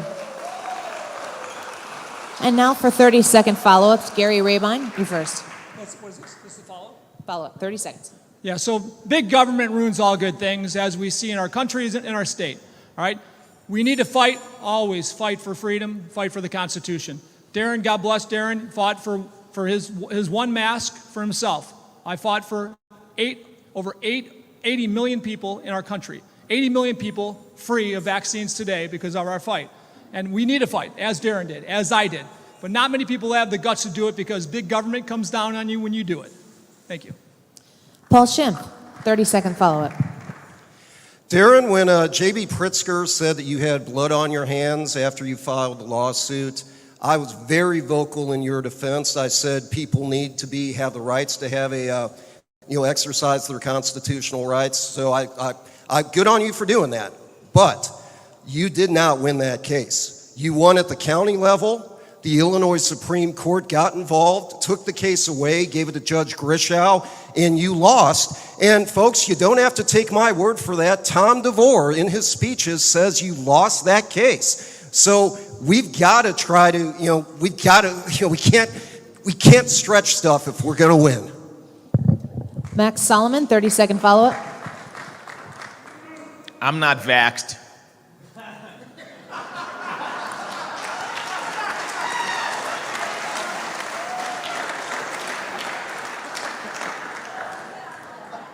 I don't like face masks. But that's me.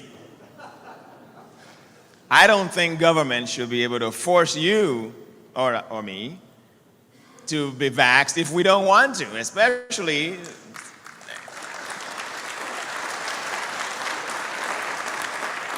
So as your governor, there'll never be mandates. I'm not going to force you to do anything you don't want to do. That's between you and your doctor.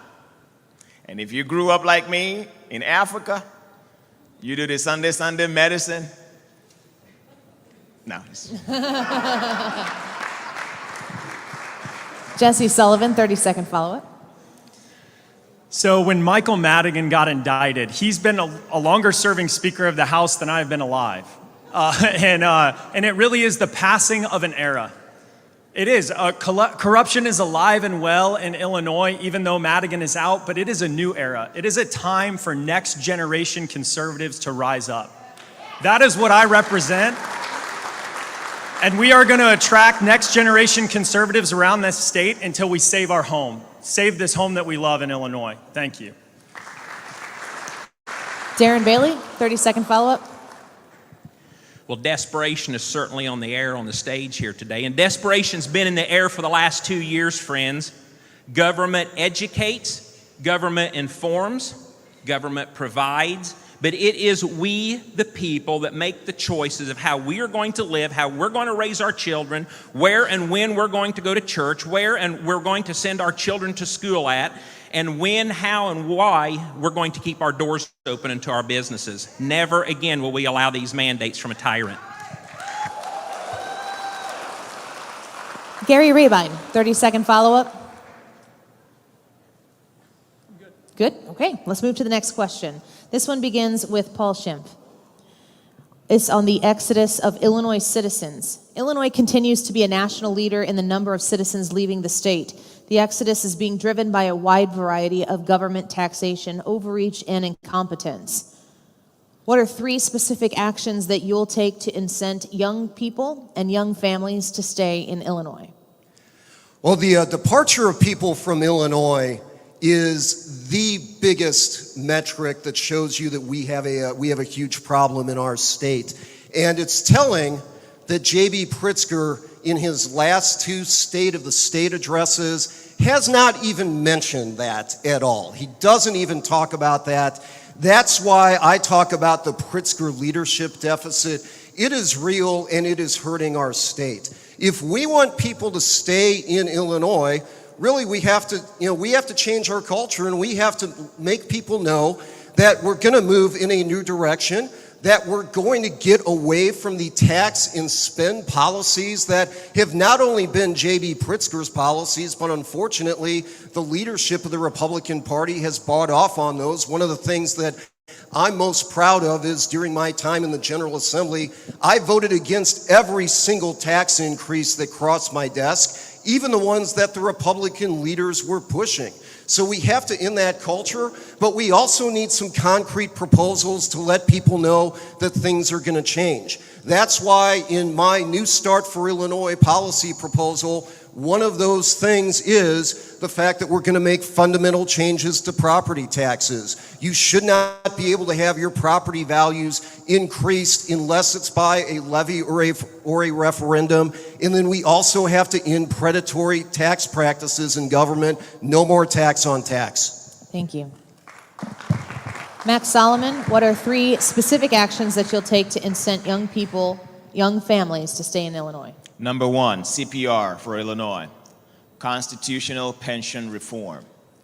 We fix pension, we free up money and resources to fund other public safety, for example, which is number 2. Public safety. We've got to guarantee the people of Illinois that they're safe, that they can go into any city or live their lives free of the risks of... I live in Cook County, by the way, in Chicago. And I'm black and I'm Republican. Go figure, right? It's hard, it's tough. Security, you provide security, make sure people are able to safely live their lives. And finally, give people back the freedom and power, not only to run their family and their personal life, to run their own business, deregulation. So fix tax, fix pension, right? Provide safety, and deregulate. Those 3 things are going to be top on my priority to bring people and businesses back to Illinois. Thank you. Jesse Sullivan, what are 3 specific actions you'll take to incent young people and young families to stay in Illinois? Yeah, thanks. I've got a young family in central Illinois, and actually my dad and my brothers, sisters, my mom are all my neighbors. I'm not going anywhere. I love Illinois. I love our home. It's such a beautiful place to raise our family. The only thing missing is a good government. Our politics are terrible. It is these corrupt insider politicians on both sides of the aisle who have ruined my home. So I feel like I have to stand up and fight back. For those of you who say, I'm not leaving either. We're gonna stay. It's time to fight back against this stuff. It's not enough just to stand against what we have right now. We all know we actually have to step up and lead. We actually need to create the jobs and industries of the future. It's not enough just to say, hey, I'm a fighter, I'm gonna fight, we're gonna remove these people. It's like, yes, but what are we gonna build?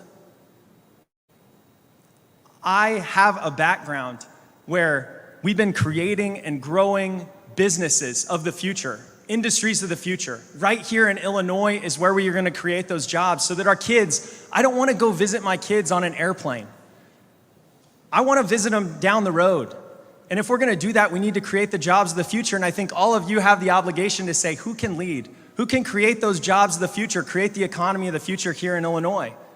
Because that's the background that I bring, and that's the way I wanna lead for this state. Thank you. Thank you. Darren Bailey, what are 3 specific actions you'll take to incent young people and young families to stay in Illinois? Well, Cindy and I are parents to 4 adult children with children. We have 11 grandchildren. We've never left the state. We never will leave the state. We're blessed that our 4 children have chosen to raise their families here in Illinois. But the problem we're facing is obvious. Young people are leaving the state because they don't feel safe. Young people are leaving the state because they have no trust in our public education and they don't want to raise their children in this mess. Young families are leaving the state because anyone can move across the state line and receive a 20 to 30% pay increase just because of the taxes that we're paying. We have got to rein in government. The blessing of serving as a state representative for 2 years and a state senator for 2 years, friends, I know where the fraud is at. I know where the corruption's at. I know where the waste is at. And rebuilding an economy, rebuilding a budget, we can get rid of that. When I started as a state representative, I got ticked off at the tax increases. And in 2018, it was a $32 billion budget, the state's responsibility. The Democrats and Pritzker just got through passing a $46.5 billion budget. 5 years, friends, we're destroying ourselves. Thank you. Gary Rabine, what are 3 specific actions you'll take to incent young people and young families to stay in Illinois? So I'll say it again. I'm the turnaround guy, the biggest turnaround guy in this stage. Many businesses, many jobs, building and turnaround businesses. It's the same concept. I know this. By studying government turnaround, it's the same concept. We need to treat all of us better than the competitive states to keep us here, to grow us here, for our kids to want to grow here. We've got 2 buckets the way myself and our economic advisor described this, 2 buckets of equity theft that has gone on in our state since 2008. 2008, our residential property values are no different than they are today. From 2008 to today, no increase. Now, and only because of recent increases in inflation are they the same. The average state has gone up 60% in value. The good states have gone up 150 to 200% in residential property value. We're stagnant. That bucket is worth about $2 trillion of equity theft in our state. But there's an even bigger bucket. It's the one I know well. My businesses here in Illinois that compete only in Illinois are worth about 1/2 of what it'd be worth if we were in Tennessee, Florida, or Texas. Okay? Our business is worth half. So when you think about the difference in value, if we were the same of those good states, that's about $3 trillion of difference in equity for business owners. So our businesses are worth half if we're stuck in Illinois. That's not fair to Illinoisans. That's not fair to Illinois businesses, Illinois jobs, or youth in Illinois who won't want to be here if that doesn't change. Thank you. Thank you. Paul Schimpf, 30-second follow-up. To make a change in Illinois, you have to defeat J.B. Pritzker. To do that, you have to give the people solutions that can unify all of us, not just Republicans, but also the crossover voters as well. That's why my running mate, Carolyn Schofield, and I have offered a policy agenda called A New Start for Illinois. If you want to find out what it is, go to our website, Schimpf4Illinois.com. But we are running on solutions that will get us the crossover voters that can defeat J.B. Pritzker. Thank you. Max Solomon, 30-second follow-up. It doesn't make any sense to spend 30 years of your income, of your life, paying off a mortgage, only to lose that property because you owe property taxes. Here's what I want to do as your governor. Every homeowner who's been in their homes, paid 30 years, or paid their mortgage in full, will never be subject to forfeiture because of property taxes. Thank you. Jesse Sullivan, 30-second follow-up. Here in Illinois, we've gotten used to being last, dead last. On all these metrics, everywhere, I don't want to be last. I want to be first. I want to start winning again in the state of Illinois. It's like when Donald Trump came around, he's like, let's start winning again. Let's start in Illinois. Let's be proud to be from Illinois because we are the best. I want to be the best, and if we're going to do that, we need an innovation governor. We need a next generation conservative leader who's going to step up and lead. And that's what I want to be for everyone in the state of Illinois, and join alongside fellow patriots to help save our home. Thank you. Thank you. Darren Bailey, 30-second follow-up. Our next generation usually have three choices. They either go to work, they join the military, or they further their education. We have got to reduce mandates and business regulations to have more jobs who are provided so our young people can find hope in Illinois. SIU's chancellor, her daughter goes to South Carolina for college. One of the state universities in Chicago are going to Purdue. We have got to shake up higher education in Illinois so that we can provide the future that we need for Illinois. Thank you. The final follow-up, Gary Rabine. So kids today can't buy a house in Illinois and think that their mortgage is going to be much less than their taxes. That's not common in our country. The average tax in the country for a home is now less than 1%. Some people say we should freeze our property taxes. That doesn't work. Across the country, property taxes have gone down by a percentage basis, not up. My goal is to lower property tax to the average of the country at 1%, just a shade higher than that average, 1%. And every property value will go up 100% within 6 years in Illinois with that. Thank you. We're going to move to questions that are tailored specifically for these candidates. We're going to have each candidate answer one specific question. Each candidate will have 2 minutes to answer their question. This should take about 10 minutes of our time. The first question is going to go to Max Solomon. Max, how do you respond to the belief that politicians from Chicago don't share the values of voters in Southern Illinois? That's not true. That's not true because you're talking about Democrats.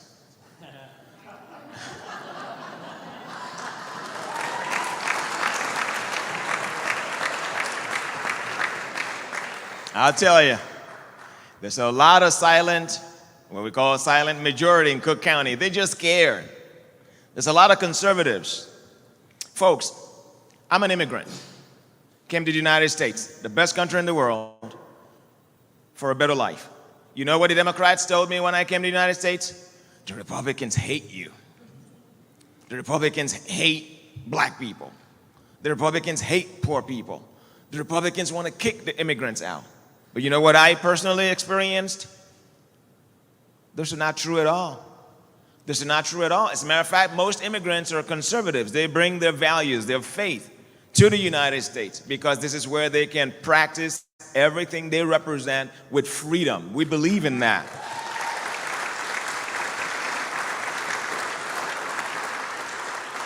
I quickly found out that the Democrats don't support my conservative values. As a matter of fact, they want me to trade my conservative values because of government conveniences. I said no. So here's what I've been doing in Cook County.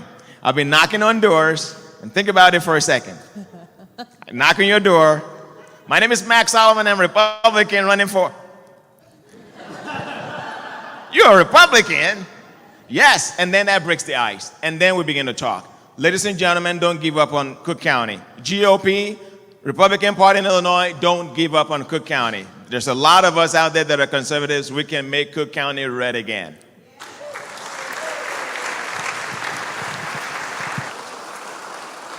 Our next candidate-specific question to Jesse Sullivan. How do you respond to the assertions that a great deal of your financial support comes from outside of Illinois and is tied to supporters of high-profile Democrat candidates? Yeah, so thank you. This is actually a really good opportunity to, whenever you're getting attacked and misinformed with so much lies out there about you, it feels really good to get to answer these types of questions because I'm not a politician. You know, I jumped in from the outside as a business guy, and to step into politics, I had created relationships through that business work, investing in and growing businesses around the country. I worked with these individuals for 6 years, and they said, hey, we believe in you, your character, and we believe in you as a person to take on our politics. And it's really a lie. There's only one person who, just like Donald Trump, has supported people on both sides of the aisle. So those who want to misinform you grabbed a whole list of all the Democrats they've supported. Well, they failed to include the whole list of Republicans that same person is supported.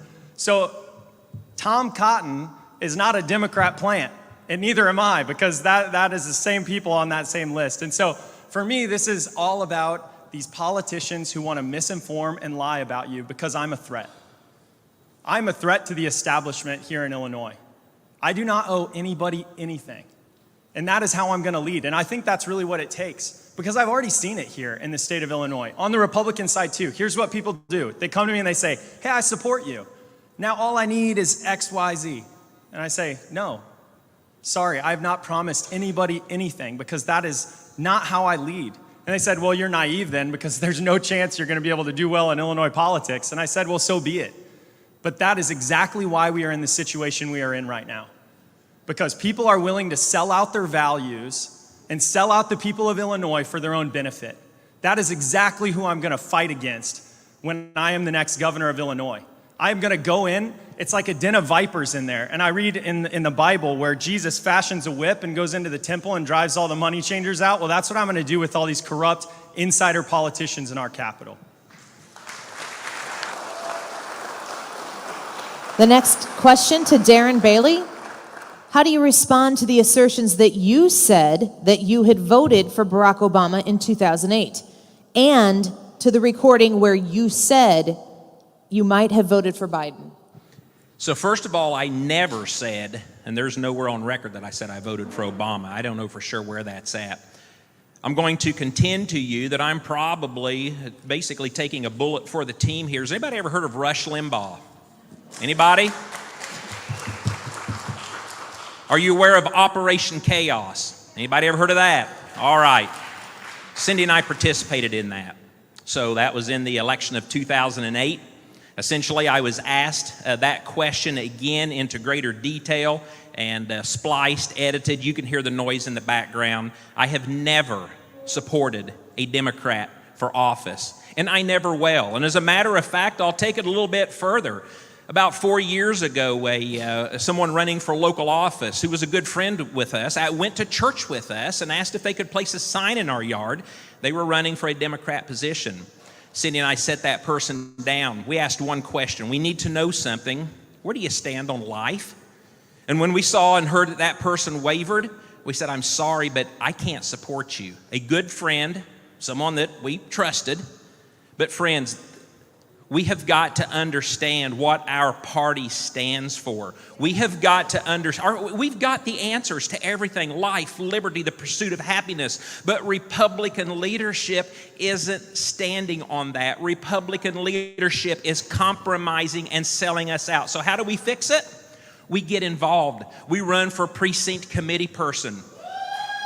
Thank you. We run for office. We run for school board. We take our government back. Don't sit and expect any one of us to go to Springfield and change anything. Don't expect any president to go to Washington and change anything, because without our participation, a government of the people, by the people, for the people, as Ben Franklin said, it's a matter of time before you lose it. Thank you. Thank you. Our next candidate-specific question to Gary Rabine. How do you respond to assertions of personal fiscal irresponsibility that arise over your delinquent Illinois tax lien?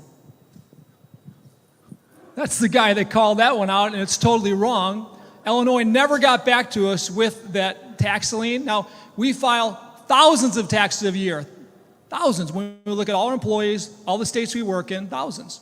And somebody found one, an Illinois lien, out about $10,000, and another one for $2,000 in Wisconsin that we actually found was one we contended. We didn't believe it, we didn't agree with it, and we settled, and it was settled well before this time that they came up. So of two in the last 7 years were found. So totally wrong. We pay our bills. We're very fiscally. If Illinois was as fiscally responsible as the Rabine Group, we'd be the strongest state in the country by far. So that's how I respond to that. And I got to tell you. And when you talk about fiscal, I'm the only candidate of the top 4 polling candidates right now that's not bought. When I say bought, I'm not saying that taking money means you're bought, but the odds are higher that you're owned by that billionaire, whether it's a billionaire from Silicon Valley or a billionaire from Chicago, right? 3 of the 4 have billionaire funded. I'm not. I'm funded by my own money. I've got more skin in the game than anybody else in this race. I started my business with $2,000 as an 18-year-old guy. This means a lot to me. 2 or 3, 4 million, whatever I put in this race, that's a lot of money. But I'm committed to winning this state and making the changes that nobody else can make. So. Thank you.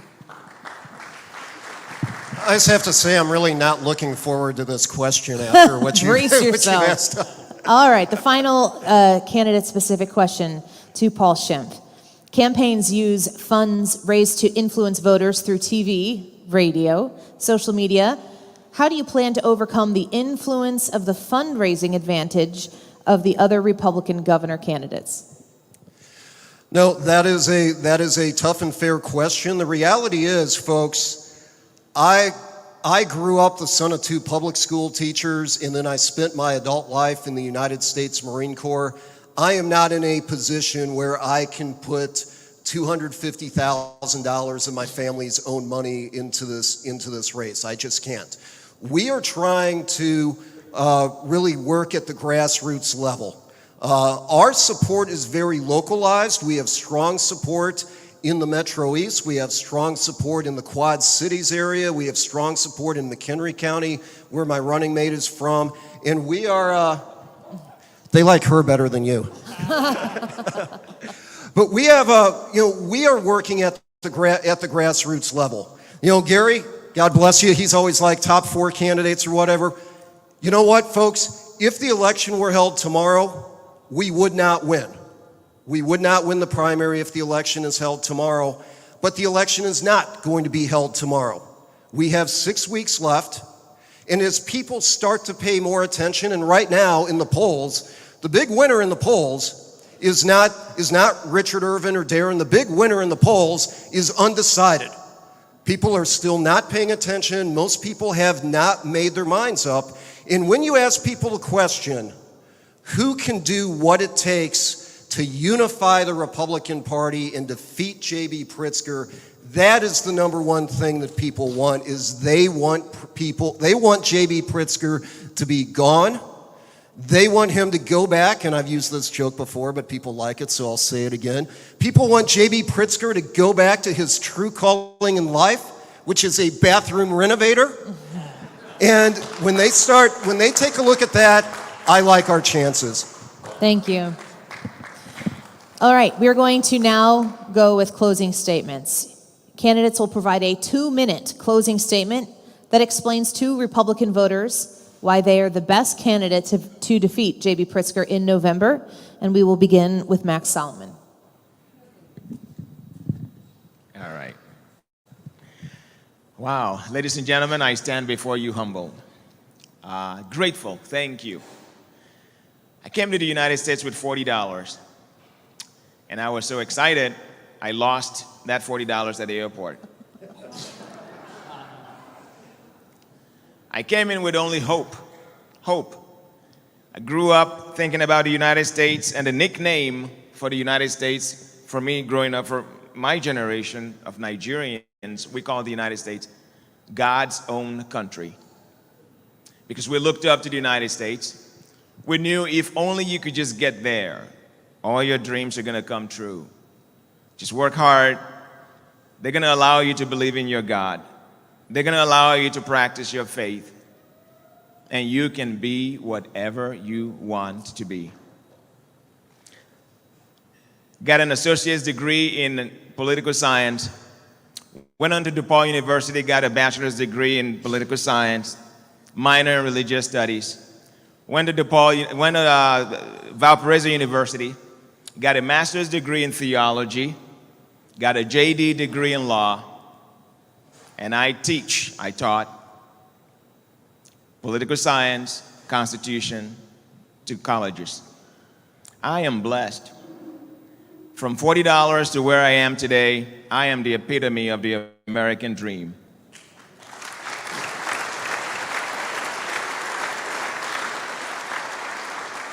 For a long time, I looked for a candidate from the Republican Party because I knew, living in Cook County, I'm not a Democrat. They don't share my values, but I'm looking for a candidate from the Republican Party who is going to support what I support.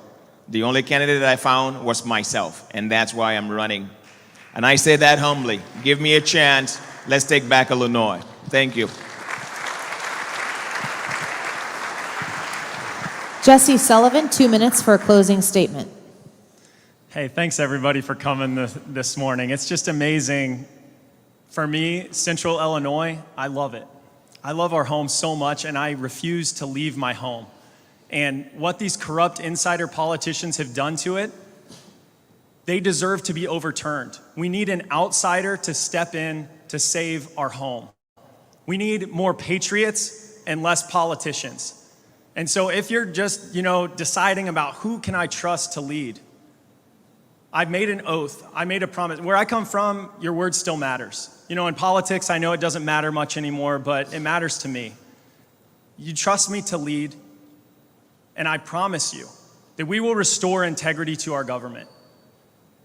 We will make this a great place to raise our family, to be able to grow and create the jobs of the future. We're going to quit losing in Illinois and start winning again. Trust me to lead, and we are going to get parents back in charge rather than these schools that are putting indoctrination in front of us. We are going to get these corrupt insider politicians out of office, and we are going to bring in next generation conservatives to lead our state back. I made this vow to my wife to honor her and cherish her all the days of my life. I made a vow to God to devote my life to try to serve him, and I made a vow to protect and defend the Constitution when I went over to Afghanistan. And so for me, I take this seriously because I love my home so much. I would not be doing this if I didn't. But all of us owe it to ourselves to say three things: who shares my values, who can win, and who can lead. I'm a fiscal, social, constitutional conservative. I share your values. When it comes to who can win, who can actually get those crossover votes and be able to win up around Chicago, I can do that. And lastly, who can lead? Who can have the backing of the police to make our streets safe? Who has the background to be able to create the jobs of the future here in Illinois? Trust me to lead, and we will save this home that we love. Thank you.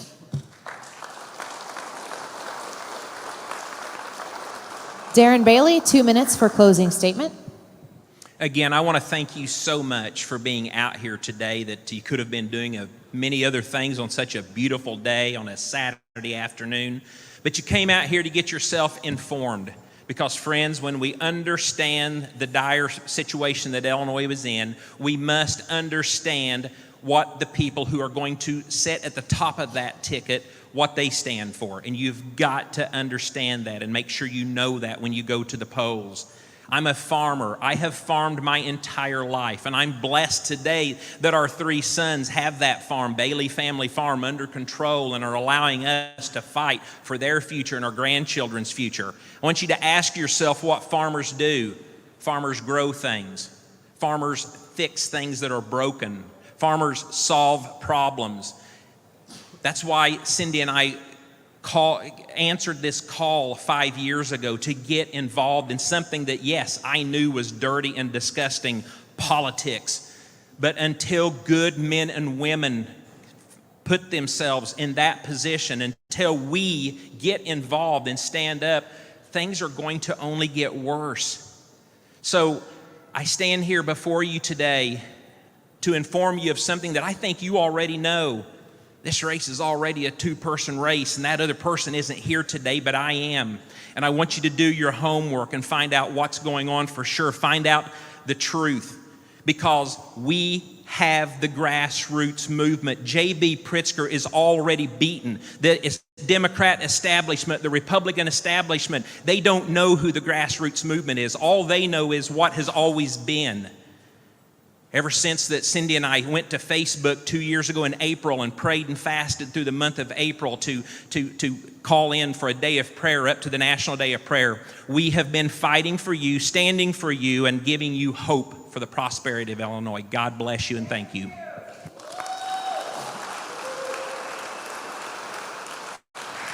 Gary Rabine, 2 minutes for closing statement.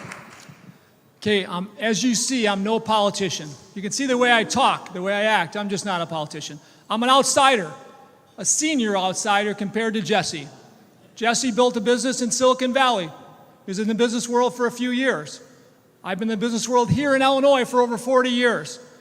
from blue collar, tough businesses, concrete, asphalt, roofing. This is where I built my businesses. This is where we're going to stay. That business experience took me from not just here, but across our great country to understand how other states are doing such a great job attracting our businesses and our jobs. As we've done this, for the first 20 years, it was all from McHenry County, a county much like this, it's getting burned by the crazy corrupt politics we have going on, right? McHenry County, much like this, we're losing our jobs and our people to Wisconsin, just as we are here to the west, okay? I'm confident of this. My name was built for the first 20, 25 years exclusively in the densest areas of Illinois, Chicagoland area, Rotten Cook County, then Lake County, McHenry County, DuPage County, Kane County. This is where I've grown my businesses. This is where my name is known. Now, Cook County politics, I got to understand a lot about it as I had to do permits and road patching and all that in the city of Chicago. It's terrible. But my McHenry County culture will always be with me, not Cook County culture. I'm the only candidate here that can win Cook County, Lake County, McHenry County, all the biggest votes around the state of Illinois. Now, Rockford is an area I grew as well. Down here, we've done parking lots down here for 15, 20 years now. But I got to tell you what, it's got to be somebody that can win the Chicago vote. We got to put somebody in office. Somebody's got to win this primary that can win the Chicagoland votes. It's me. I'm telling you right now, it's me. Thank you guys for being here. Appreciate you all. And it's going to be a beautiful day today. God bless you all. God bless America. And finally, Paul Schimpf, 2 minutes for closing statement. Well, thank you all. I'm going to use a little bit of my time right here at the beginning just to say thank you not only to you all, but I also want to say thank you to my fellow candidates that are on the stage with me. These men have been doing the Lord's work. You know, it is a good thing, not a bad thing, that we have multiple candidates running for Illinois governor, because that means that there are more people spreading the word that J.B. Pritzker is a catastrophic failure and does not deserve re-election. So I want to say thank you. Also, thank you to the political spouses. Lori was up in front, and I guess she couldn't take it, so she's back, hiding in the back now. But as you make a decision, folks, think about who can beat J.B. Pritzker. You know, I've said that a lot today. There's been a lot of red meat tossed out on the stage here. This has all been televised. It's going to be out there. It's what was said here is going to become the basis of J.B. Pritzker's oppo. You know, it's going to be Democratic commercials. All right, we need to think about how we defeat J.B. Pritzker. Of the guys standing up here on the stage, I'm the only one who has won a major election against a Democrat. J.B. Pritzker represents a threat to the health of our state. If there was a threat to your health, like you needed an open heart surgery, you would want a surgeon that had done a successful surgery before, not somebody that just talks about it. I am the only one that has won a major race against a Democrat, because you have to be able to unify the Republican Party. You have to tell the truth, or else they will nail you. And you have to talk about the things that unite us. When I was running against Sheila Simon, the Democrats outspent us by over $300,000, but we won that race by almost 22 points. I have the experience to win. I'm asking for your vote and your trust. Thank you, and God bless you.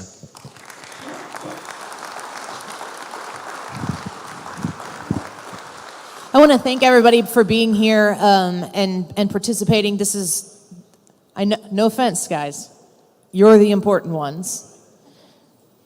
Got that? You guys are the important ones. You are educating yourselves, and I know that the people in your family know that you're the people who show up to these things, and now they're going to ask you what you think. And you need to talk, you need to have these conversations. Open up your conversations, your minds to anybody who wants to sit down and say, what are we going to do about this state? Especially your friends that know that what we have right now is an absolute unmitigated disaster. The state of Illinois has hope. It's worth keeping. It's worth fighting for. These gentlemen are doing that. And if you don't show up on June 28th, shame on you. Primary is June 28th. You need to take people with you. You need to go reach out into your community and talk to people you've never talked to about these issues before, about this race. Our state does depend on it. Thank you for being here. Thank you to the St. Clair County Republicans for putting on this event. A round of applause for Cheryl and the team.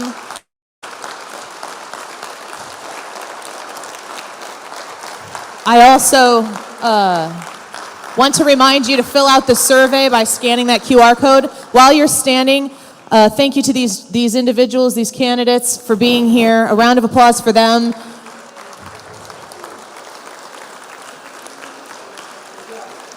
And I'm told that there is a buffet that has been prepared by Hofbrauhaus, and you're now free to enjoy it.